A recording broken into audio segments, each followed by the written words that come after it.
और अब बात करेंगे ऑपरेशन जिंदगी की। उत्तरकाशी के टनल में फंसे मजदूरों के रेस्क्यू में कुछ वक्त और लगेगा। शुक्रवार को 2 मीटर की ड्रिल के बाद फिर से तकनीकी खराबी आ गई, जिसके बाद ड्रिलिंग का काम पूरी तरीके से रोकना पड़ा है। इस बीच सूत्रों के हवाले से खबर आ रही है कि अब टनल में हाथ से मलबा हटाया जाएगा। रिपोर्ट देखिए।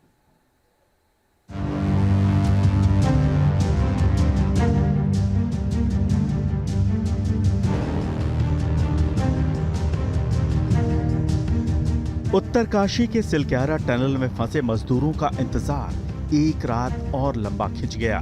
रेस्क्यू टीम की लगातार कोशिशों और पहाड़ से लड़ने का मजबूत जज्बा भी फंसे हुए 41 मजदूरों का रेस्क्यू नहीं कर पाया। सुरंग से बाहर निकालने के लिए हर मुमकिन कोशिश की जा रही है। पहाड़ के गिरफ्त में फंसे 41 जानों को बाहर निकालने के लिए पहाड़ से दो हाथ किया जा रहा है, लेकिन मुश्किलें भी पहाड़ जैसी ही सामने आ रही हैं। दुनिया भर की बेहतरीन मशीनें भी काम पर लगी हुई हैं। पूरा अमला लग गया है। विदेशों से एक्सपर्ट बुलाए गए हैं। मुख्यमंत्री, केंद्रीय मंत्री, प्रधानमंत्री सब ने इस ऑपरेशन को टॉप प्रायोरिटी पर रखा। बावजूद इसके मशीनें मानो पहाड़ के सामने बार बार घुटने टेक रही हैं। लेकिन इन मुश्किलों के बावजूद रेस्क्यू ऑपरेशन में जुटी टीम ने घुटने नहीं टेके हैं। कभी बोल्डर तो कभी रॉड। ड्रिलिंग के रास्ते में कई रोड़े आए, लेकिन कोई भी मुश्किल रेस्क्यू टीम के हौसले को डिगा नहीं पाई। अमेरिकन आगर मशीन रुकी हुई है और ये वही मशीन है जिस पर सभी का ध्यान है और जो ड्रिल करके पाइप को अंदर पुश कर रही है, और जिस मशीन के ऊपर सबसे ज़्यादा दारोमदार उन 41 लोगों को निकालने का है, वो अभी तक शांत है। दरअसल टनल में हॉरिजॉन्टल ड्रिलिंग के लिए अमेरिकन ऑगर मशीन का इस्तेमाल किया जा रहा है। ये मशीन चट्टान और मिट्टी को तो आसानी से काट देती है, लेकिन लोहे के बीच से रास्ता नहीं बना पाती। ड्रिलिंग के रास्ते में लोहे या किसी दूसरे मेटल का कोई सामान आने पर खुदाई को रोककर बाधा को हटाना पड़ता है।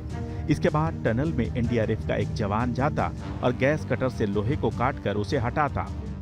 एक और मुश्किल सामने आई, टनल की घटती चौड़ाई। जैसे जैसे ड्रिलिंग मशीन के सामने लोहे का सामान या कोई दूसरी बाधा आती, उसे तो मैन्युअली हटा लिया जाता, लेकिन उससे आगे ड्रिलिंग के जरिए कोई रास्ता बनाया जाता, उसकी चौड़ाई पहले के मुकाबले कम होती। उत्तरकाशी जिला मुख्यालय से करीब 30 किलोमीटर की दूरी पर स्थित सिलक्यारा सुरंग का एक हिस्सा 12 नवंबर को ढह गया था। इसके बाद रेस्क्यू टीम बनाकर फंसे मजदूरों को निकालने का काम लगातार जारी है। सबसे पहले अंदर ऑक्सीजन का पाइप डाला गया। इस बीच फंसे हुए मजदूरों तक एक पतली पाइपलाइन के जरिए भोजन, पानी, ऑक्सीजन, बिजली और दवाओं की सप्लाई की गई। शुरुआती कोशिशों में सफलता नहीं मिली तो ड्रिलिंग के लिए अमेरिकी ऑगर मशीन मंगवाई गई। इसकी मदद से तेजी से खुदाई का काम होने लगा, लेकिन 24 मीटर की ड्रिलिंग पूरी होने के बाद 17 नवंबर को मशीन के रास्ते में पत्थर आ गया, जिसके बाद ऑपरेशन को रोक दिया गया। 19 नवंबर को एनडीआरएफ, एसडीआरएफ और बीआरओ ने भी मोर्चा संभाला। विशाल पहाड़ के सामने कोई भी प्लान काम नहीं कर रहा था। हर कोशिश नाकाम होती दिख रही थी। इसी बीच प्रधानमंत्री नरेंद्र मोदी ने सीएम पुष्कर सिंह धामी से बात कर हर संभव मदद देने का आश्वासन दिया। 21 नवंबर को देश को थोड़ी राहत तब मिली जब बचाव कर्मियों ने सुबह अंदर फंसे मजदूरों का पहला वीडियो जारी किया। 22 नवंबर तक उम्मीद जागने लगी कि जल्द ही मजदूर टनल से बाहर आ जाएंगे। 800 मिलीमीटर चौड़ी स्टील पाइप्स की हॉरिजॉन्टल ड्रिलिंग करीब 45 मीटर तक पहुंच चुकी है, लेकिन ड्रिलिंग के दौरान कुछ लोहे की छड़ें मशीन के रास्ते में आ गईं। 23 नवंबर को लोहे की छड़ों के कारण ड्रिलिंग में 6 घंटे की देरी हुई।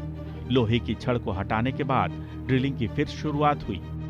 24 नवंबर को लोहे के सरिये की वजह से एक बार फिर ड्रिलिंग का काम रुका। रेस्क्यू टीम की लगातार कोशिश जारी है। रेस्क्यू के रास्ते में चाहे चट्टान आए या फिर रॉड, टीम ने हिम्मत नहीं हारी। हर बार नया प्लान बनाया, नए जोश के साथ काम शुरू किया और रेस्क्यू ऑपरेशन को रुकने नहीं दिया। हौसला अभी भी बुलंद है। 41 मजदूर सुरंग के बाहर आएंगे, क्योंकि कितना भी बड़ा पहाड़ हो, इंसानी हौसले के सामने सब छोटे हैं। उत्तरकाशी से सैयद आमिर के साथ टीम न्यूज़ नेशन।